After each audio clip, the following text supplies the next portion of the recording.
The cloud is just someone else's computer, and as such, why can't we extend our virtualized data center into the cloud? Have no fear, VMware is here with just the solution.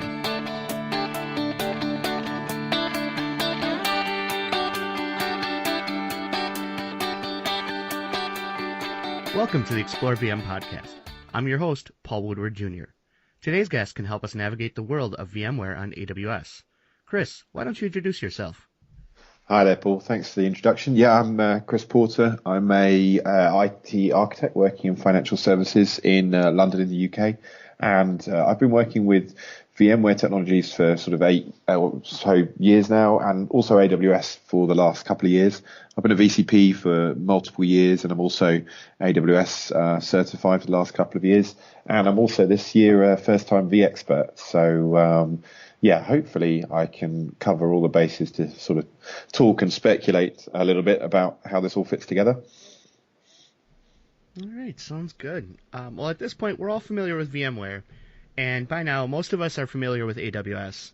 Why don't you dive right into how VMware on AWS is defined? Yeah, so it's quite an odd definition. I think we'll get onto that maybe in terms of where it sits in terms of hybrid and public and private cloud. But VMware Cloud on AWS itself is running vSphere, vSAN, and NSX is using the Cloud Foundation bundling of all those together. So they're sort of installed and controlled together in terms of versioning and those pieces. And one of the clarifications that VMware have come up with a number of times is this is bare metal running on AWS. It's not running within virtualized instances, kind of the Ravello model of running potentially running ESXi on top of virtualized platforms. So you get bare metal install, and it's obviously very similar at that point than what you potentially put in your own data center, but it's licensed and supported by VMware, and then hooks in at line rate into the AWS environment, so you can start to leverage some of the AWS native services. What's I guess sort of potentially confusing or worth discussing there is that you're running what is essentially a private cloud or stack, or even at that point, it's not necessarily cloud because it's just vSphere on top of a vSAN environment.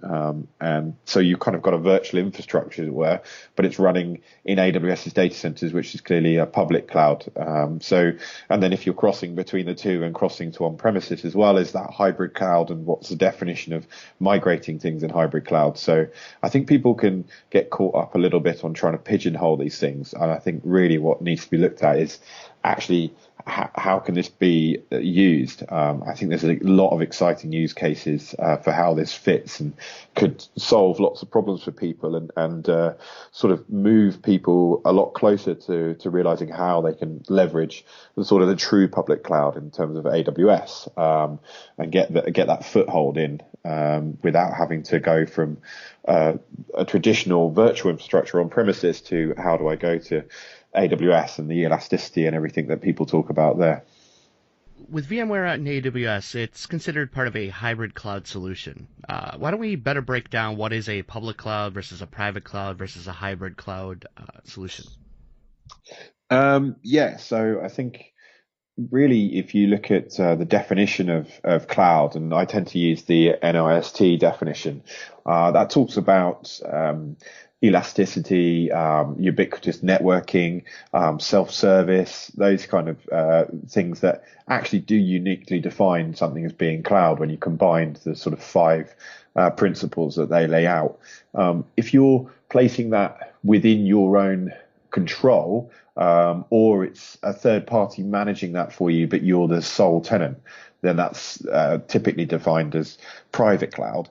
Public cloud is those kind of principles, but applied where you'd be in a multi-tenant environment, and then virtual infrastructure or on-premises infrastructure, you're deploying some of the same building blocks, the same foundations that you would put in place for private cloud, but you're not putting the things on top of it that would enable that sort of self-service and some of that elasticity. Obviously, the elasticity is a lot more limited when you're running something on premises because you can't scale instantly the way someone like Amazon or Microsoft Azure can.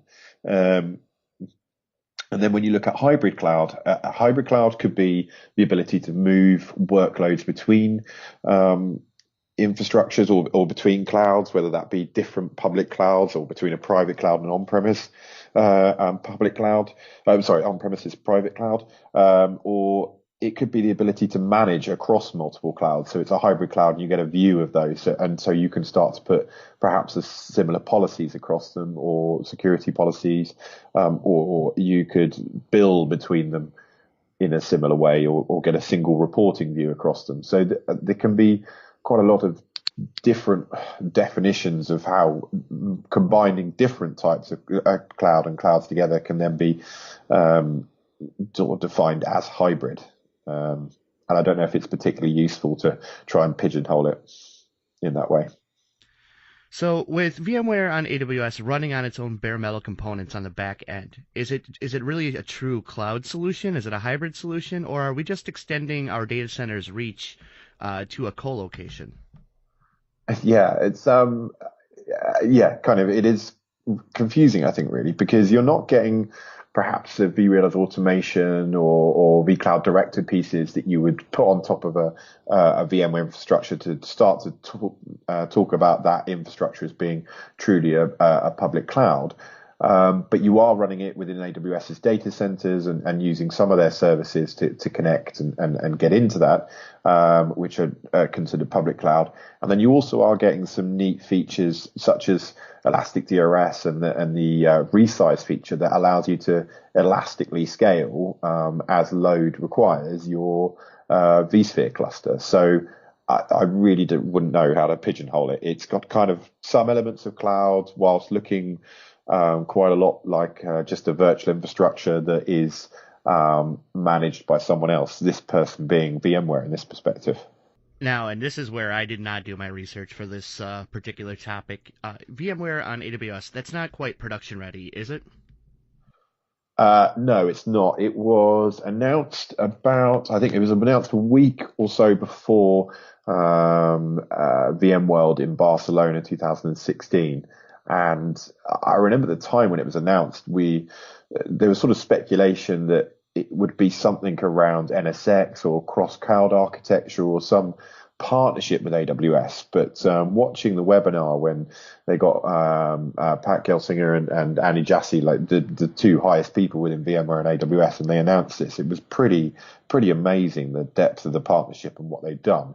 And they at the time talked about it coming around the middle of this year, and I think they're still sticking to that timeline, which will be June, July of this year. And then when you start to talk July, then you start to getting sort of close to VMworld in the US at the end of August. So perhaps that'll slip and it will be announced later on. But I would expect the next couple of months we'll see this. I think it's in beta at the moment. I'm not privileged enough to be on the beta, so I don't know if the beta's even started yet. So fingers crossed I might get on that. But I think they've clearly would have had a lot of applications for the beta, and I think it's not going to be in every AWS region globally from day one, which is a fairly typical model for AWS themselves. If you look at how they roll out new services, they'll put it in some of their core regions and then gradually roll out those services throughout their global estate over a number of months or even years sometimes. So in the US, I think you'll get access to this and it will make sense. But I think for us guys in Europe and then towards sort of Asia and Australia and things like that and South America, it might be some time before you can access this. And I think you really kind of need, depending if you've got branch offices and things like that, you really need this to be fairly close for it to make sense for you to run. So obviously you've got a big VMware background and you're doing a lot with AWS. So how does a VMware admin head down the path of AWS while still retaining their VMware hat, if you would? Yeah, it's a good question. I was lucky enough that we, at my company, were starting to talk around AWS, and I got an opportunity to start looking at it and getting some skills there and studying it. I think the great thing with AWS is you can jump in on for free on their free tier. So for 12 months, there's lots of services you can get access to and poke around. They do a lot of webinars, and there's a lot of things on YouTube and things like that you can watch. I would thoroughly recommend just taking one, if not three, of their associate level exams, which is the solution architects, the developer, and the sysops. The solution architect is the one I first took, and that was really useful to give you a high level view and then just delve in a little bit into some of the core services of a number of the things that they do. I don't think there's really the expectation, even for AWS solution architects themselves, to know every service that AWS do and know all of them in depth, because there's such a breadth that you're going to specialize in different areas. But in doing the solution architect study, you learn about some of the core features in terms of the networking, so the VPC, the EC2, which is your virtual machines, and how that fits in with EBS and storage, S3, which is their object storage, and then the management pieces around that, say identity and access management, the IAM piece for privileged access, and then VPCs that I talked about how you VPN and connect into there, and how you build a IaaS infrastructure, and then move on to looking at some of the more platform services. I would thoroughly recommend looking at A Cloud Guru for their courses. They've been the ones I've used, and they've been really helpful and helped me pass my exams. And they tend to be quite cheap, or they'll have an offer on at times, so look around for those. And also I've seen a lot of recommendations for Pluralsight, and both of those sites will point you to the documentation within AWS Hub. They have fairly extensive documentation, and their frequently asked questions are really useful. And they've got a lot of documentation you can walk through and get an understanding of what's going on. So there's lots out there that you can be playing with, picking up if you want to do a more formal learning path, reading in the background. So it's if you want to get into it, it isn't something that's particularly difficult to jump in and start with. So I've got some experience with AWS and using it in a medical setting. I'm just kind of curious can you talk about anything that you do in the financial sector, like anything your company's doing or what you've seen, obviously without giving away too many details? Yeah, so perhaps not my company in particular, but I think general sort of adoption within financial services is really fascinating. I think we've got past where there's a few people just doing a bit of brochureware and placing their website in AWS, and I think we've got past just people doing a little bit of risk calculation and things like that in AWS and sanitizing things. And there's actually people building pretty extensive and very critical applications for financial services based within AWS. I mean, you look at Capital One in the US, for example, they were on stage at reInvent last year or the year before, and one of the only reasons they were there is, well, one of the additional reasons they were there to aside from talking about the interesting things they've done in terms of implementing AWS, was to try and recruit AWS skilled people. They were so desperate to do that. They actually had a booth within the traditional area where you'd see partners and vendors. Capital One were there just with staff, just trying to recruit people. So they've got a huge usage of AWS. If you look in the UK, there's a number of people using AWS for banking or cloud in general.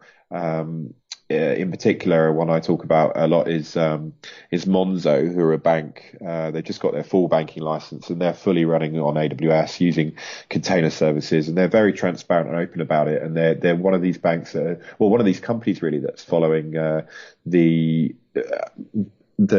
model of releasing lots of new features very quickly. That we're all used to with more traditional not traditional, more sort of cloud enabled apps like the Airbnbs of this world and Uber and people like that.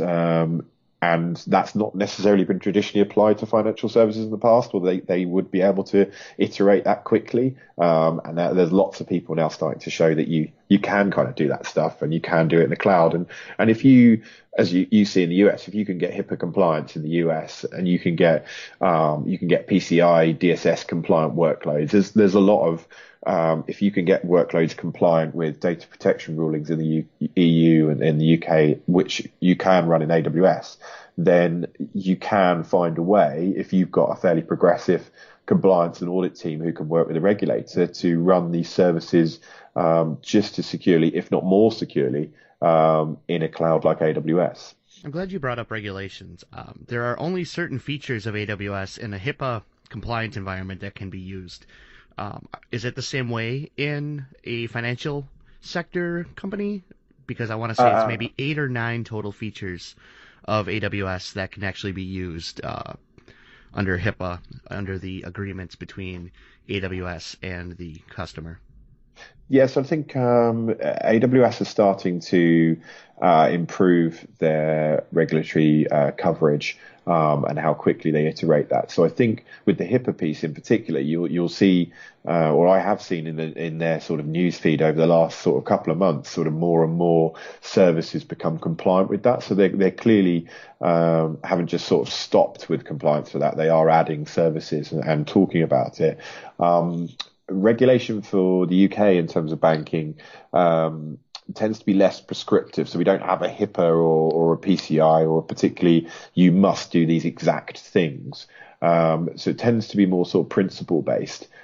Which can add ambiguity, which banks tend to not like, and therefore they'll judge the risk to be too high and won't use the services. But in particular in the UK, they have released some guidance around using cloud, which I think has helped some people sort of take the existing regulations for outsourcing, use those guidelines and apply them to those existing regulations and work out how they can use cloud in a compliant fashion.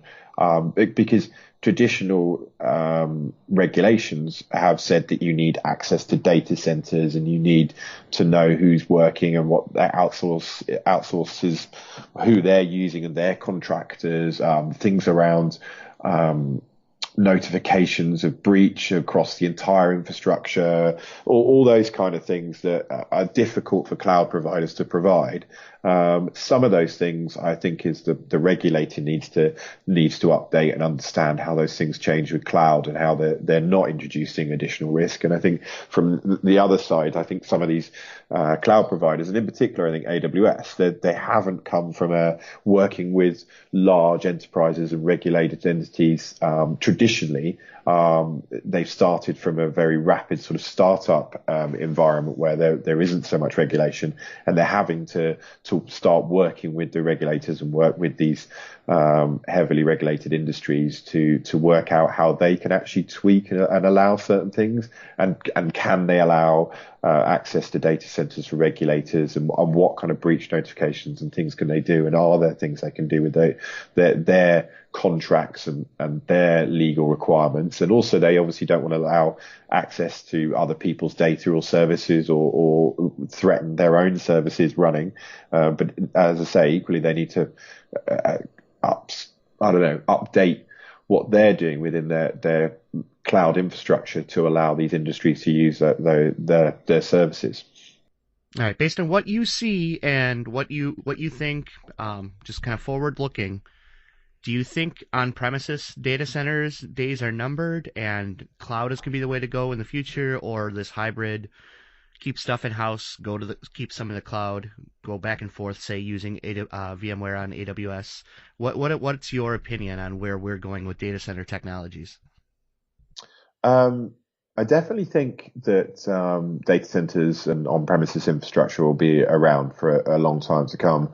I think that infrastructure will start to, or is already starting to be really efficient and commoditized. If you look at the move towards hyper-converged and sort of appliances like VxRail, you are starting to reduce the amount of different things you might find at a physical layer in the data center and the complexities in running them. Now, they're still complex systems, but in the difference between running a hyper-converged system, as opposed to running a storage array with fiber channels and blade chassis and all those kind of complications in between, I think you will see that kind of move within the data center. I think we will see, and we are already seeing, a move towards public cloud. I think AWS don't do things without a motive or a desire behind them. They talk about the VMware Cloud on AWS piece being customer driven, because AWS like to react to their customers and what they're being asked for. But I think equally it's AWS making sure they can continue their phenomenal growth by grabbing the next sector of the market, which hasn't necessarily moved or is struggling to move into public cloud, by putting this kind of stepping stone in place. So I think you will see on premises, but you will see increasingly, if it's priced correctly, people will move to VMware Cloud on AWS, because from my perspective, it just makes a whole lot of sense. You get all the flexibility of running vCenter and ESXi and NSX and vSAN, and seeing your virtual machines, getting access to the console, using your own IP addresses, your own operating system, whether that be some archaic old DOS system up to Windows 2016 or the latest versions of Red Hat, and anything that VMware supports.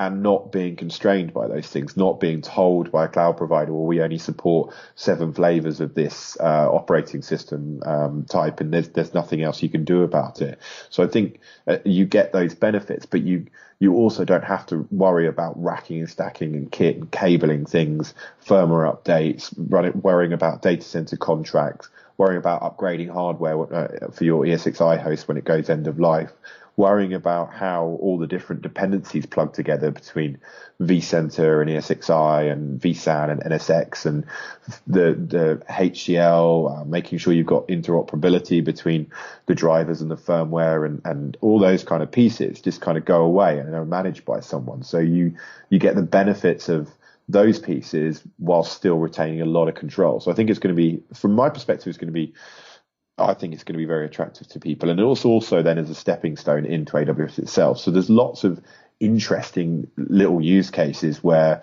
you could keep your legacy database server still living in a virtual machine on a VMware infrastructure, but running on VMware Cloud and AWS. But then you could start to pluck some of the web servers that might be running into EC2 and run those as within an elastic load balancer and an auto scaling group, or sort of those might be providing your own bespoke API into that legacy application, which is still all running on premises. But if someone wants to, well, on premises as in VMware Cloud and AWS, but if someone wants to do something a little bit more innovative and drop something on the side of that and still be very close to that, so you haven't got any latency issues, they could start that innovation cycle within the AWS native pieces. All right, shifting gears here a little bit, more on the personal side. Congratulations on being a vExpert. Why did you decide to apply and pursue the vExpert title? It's an interesting one, really. I kind of just thought I would. I didn't really know what it was going to get, and it was a little bit sort of speculative. I've done stuff. I've presented at VMUGs. I participated in the hackathon at VMworld. I'm a advocate for VMware technologies within my company. I've done a number of NSX roundtables and also some proof of concept pieces for vSAN, and worked quite well with the VMware guys, and done the occasional blog. And I just thought, and I tweet as well on Twitter. So I just thought I would see where I was, and if I got in, great, and if I got rejected, then I'd know actually where the bar was and what I'd need to do to get in next year. And I was just over the moon to get invited into the program, and having not really sort of looked into too much around what the benefits was. It certainly wasn't something that I went and go, I get all this free stuff and this free stuff and these kind of things, and hey, I look really cool. It was just more sort of speculative. I a number of friends of vExperts and people that I meet within the VMware environment, and I just thought it was something I would go for, I guess.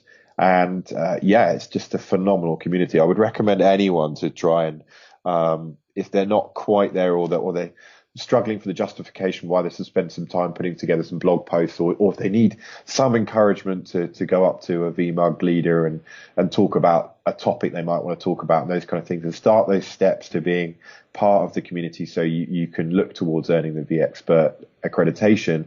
I would heavily encourage them to do that, because for me, the biggest thing is just the Slack environment. The vExpert Slack team and the channels within there is just an absolute goldmine of information, and the people you get access to in the community and you can talk to and ask questions.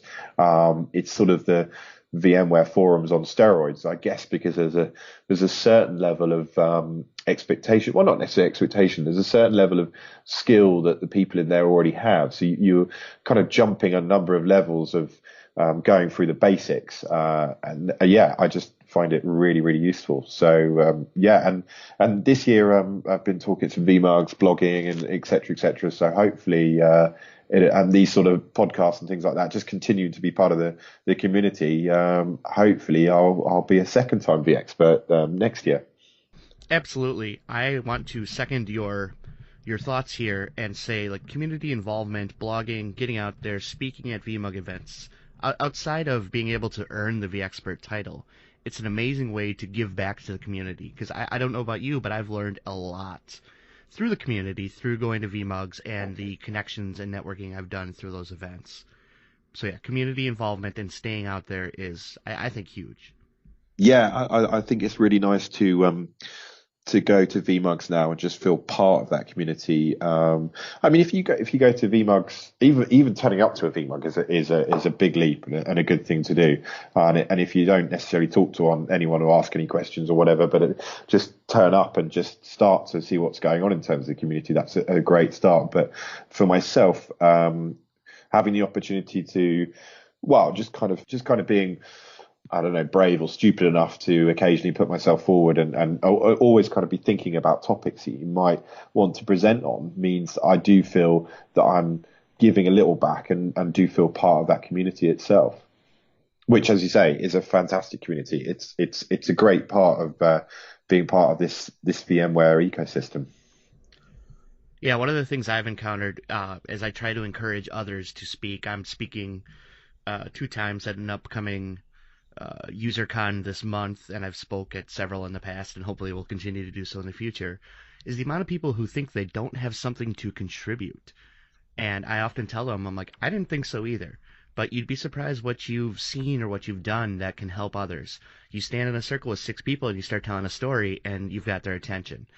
Take the leap and step up on that stage, and you know what? Talk about how you fixed a problem or how you had this really complicated issue and you used 2 technology solutions to resolve it. Your story has value, and it may not reach everybody in the room, but if it helps one person, I think that's worth it. I initially presented on auto deploy, um, and our usage of that. I presented on Revelo, and I'm currently presenting. I've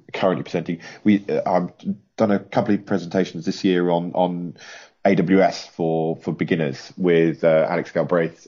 We did the London VMUG in January. We were lucky enough to then get invited to do the Glasgow VMUG last month, and we've actually been invited to go back to to go to the Northeast VMUG in Newcastle on June the 22nd. So Alex actually can't make that by the looks of it, so it'll just be me presenting that. But yeah, so it's sort of a whole breadth of topics, and yeah, I've seen people present on all sorts of different things, and I think also it's worth, if you don't think you can fill 45 minutes or you're not necessarily confident in filling 45 minutes, it's worth talking to the VMUG leaders at an event and just saying, look, I think maybe I've got 10 or 15 minutes, and then just seeing if they can carve up a 45-minute speaking slot into a couple of slots and see if someone else is willing to do it. So I don't think you necessarily have to think, oh, I might have a topic, but it won't fill 45 minutes. It won't fill an hour.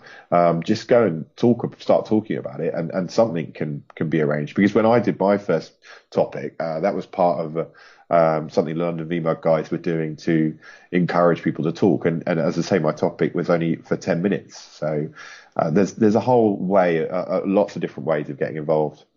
Now, in the same vein as community, just this past week, the Virtual Design Master contestant signups were opened up. In our offline conversations, you had mentioned you were interested in signing up. Is that something you think you're going to attempt this year? I think it might be, yeah. It's a little bit difficult to juggle in terms of timing in the UK, but I think sort of having looked at the last few years and some of the designs and things like that, I think it would be a really interesting thing to take part in, to get some different design scenarios and think about those kind of differently than my day job. I work for a single company, and whilst we do lots of different things and I get lots of different challenges come across my desk, it's still sort of constrained into certain areas. So by doing something like that, I think that will really help with my design skills and challenge those things. And really that architect role for me is something I've only sort of grown into in the last 6 months or so, I guess. Already started to think of myself that way. So I think it's still early on in the journey for me. So I think that would be, yeah, I just kind of need to get approval from the wife and yeah, kind of see what it entails. But I think I'm going to throw my hat in the ring and yeah, just see where I go. But of course, you were a participant last year, so I mean, is that something you'd recommend, or you'd yeah, just tell people to jump in? I say absolutely. It was an amazing experience for me. I was fortunate enough to take third place out of 14 competitors from around the world. And actually, the first place and the second place, Gareth in second place, he's out of the UK. And I'm sorry, Katerina, I can't remember where you're located out of.